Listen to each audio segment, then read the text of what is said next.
नमस्कार, NDTV India देख रहे हैं आप। मैं हूं आपके साथ अंजीत। और दिल्ली में बड़ा खेल हो गया। खेल ये हुआ कि दिल्ली से आम आदमी पार्टी पूरी तरह से साफ हो गई है। भारतीय जनता पार्टी की सरकार बहुत जल्द बन जाएगी क्योंकि भारतीय जनता पार्टी बहुमत की ओर है। लेकिन जब आप ये देखेंगे कि मां का बदला, तो आपके जहन में आएगा कि आखिर ये इस तरह की टेक्स्ट हमने क्यों लिखे हैं।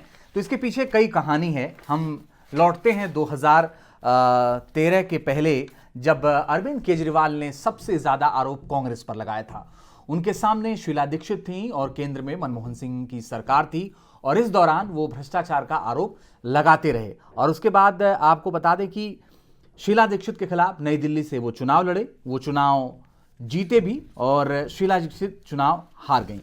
3 बार का उनका कार्यकाल रहा, लेकिन वो चुनाव हार गई। और उसके बाद एक बार फिर से मौका आया 2025 का, जब अरविंद केजरीवाल मैदान में थे और उनके खिलाफ चुनाव लड़ रहे थे बीजेपी से प्रवेश वर्मा, जो कि चुनाव जीत गए हैं, और दूसरी तरफ थे शीला दीक्षित के बेटे संदीप दीक्षित।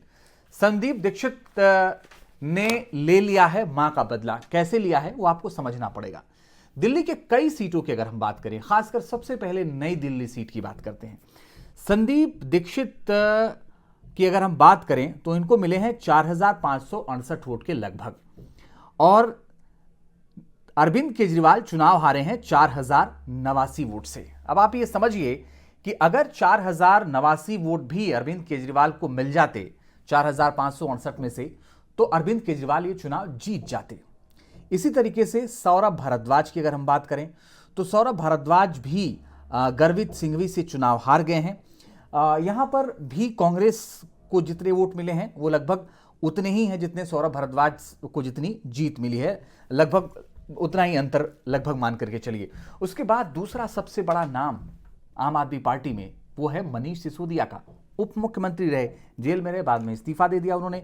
मनीष सिसोदिया 675 वोट से हारे हैं, और जो उनके खिलाफ चुनाव लड़ रहे थे फरहाद सूरी जंगपुरा से, उनको मिला है 7,350 वोट। तो आप ये सोचिए कि अगर ये साथ में चुनाव मिलकर लड़ते तो यहां भी इनको जीत मिलती। इसी तरीके से बिजबासन, यहां पर 8,000 वोट से जीत मिली। देवेंद्र सहरावत को 8400 वोट मिला। तो इस तरीके से ये भी समीकरण बदल गया। फिर राजेंद्र नगर की बात अगर हम करें तो राजेंद्र नगर में उमंग बजाज को मिले 1230 वोट, और कांग्रेस के विनीत यादव जो कि चुनाव मैदान में थे, उनको मिले 4,015 वोट। और इसके बाद क्या हुआ कि दुर्गेश पाठक हार गए चुनाव। आम आदमी पार्टी यहां पर चुनाव हार गई। तो जो जीत का अंतर है वो बहुत कम है। इसी तरीके से संगम विहार को आप ले सकते हैं, तिमारपुर को आप ले सकते हैं। ये वो विधानसभा की सीटें हैं। ऐसी कई और सीटें हैं जिन पर हम अगर ये देखें तो वोट का जो अंतर है आम आदमी पार्टी के विधायकों की हार का और कांग्रेस को जो वोट मिले हैं वो लगभग बराबर हैं, या तो कांग्रेस को मिले वोट ज्यादा हैं। इसमें शायद कोई नाराजगी रही होगी जनता की, क्योंकि इसी दिल्ली में ठीक 9 महीने पहले, 9 महीने के अंतराल पर लोकसभा और विधानसभा का चुनाव होता है। आम आदमी पार्टी और कांग्रेस ने मिलकर के चुनाव लड़ा था, लेकिन दिल्ली की जनता ने तब भी 7 सीटों को बीजेपी के हवाले कर दिया था। होता यह था इसके पहले तक कि ट्रेंड बदलता रहा है, और बदलते ट्रेंड के साथ वो हमेशा से विधानसभा में आम आदमी पार्टी को वोट करती रही दिल्ली की जनता, और फिर लोकसभा में भाजपा को करती रही। लेकिन इस बार तो ट्रेंड पूरी तरह से बदल गया। इस बार 2024 में भारतीय जनता पार्टी को दिल्ली की जनता ने वोट दिया लोकसभा में, और फिर विधानसभा में पूरी तरह से दिल्ली की जनता ने वोट किया है भारतीय जनता पार्टी को विधानसभा में भी। तो इस तरह से विधानसभा में बीजेपी की सरकार बन गई।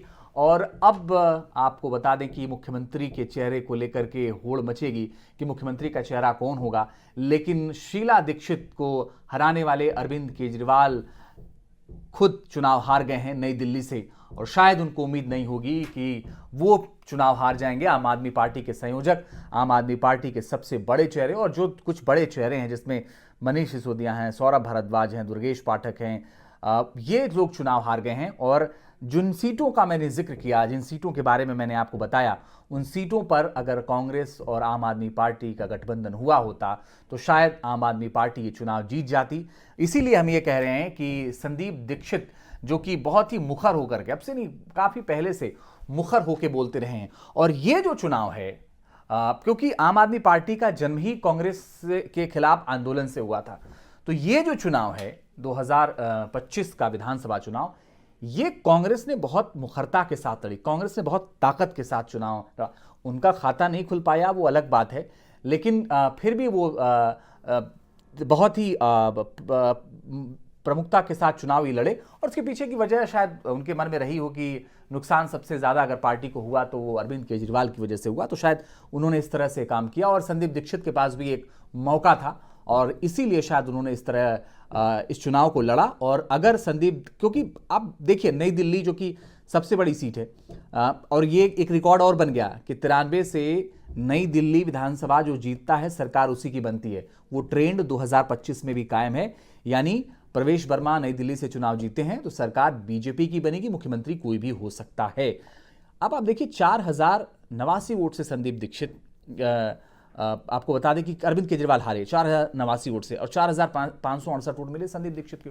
तो ये पूरा आंकड़ा बदल सकता था। तो ये स्थिति है फिलहाल, इसीलिए हमने कहा कि ये माँ का बदला है। लेकिन अब दिल्ली में मुख्यमंत्री कौन होगा, ये सब भी अपडेट हम आपको धीरे धीरे देंगे। फिलहाल के लिए बहुत शुक्रिया आपका, लेकिन ताज़ा खबरों के लिए आप लगातार NDTV इंडिया के साथ बने रहिए।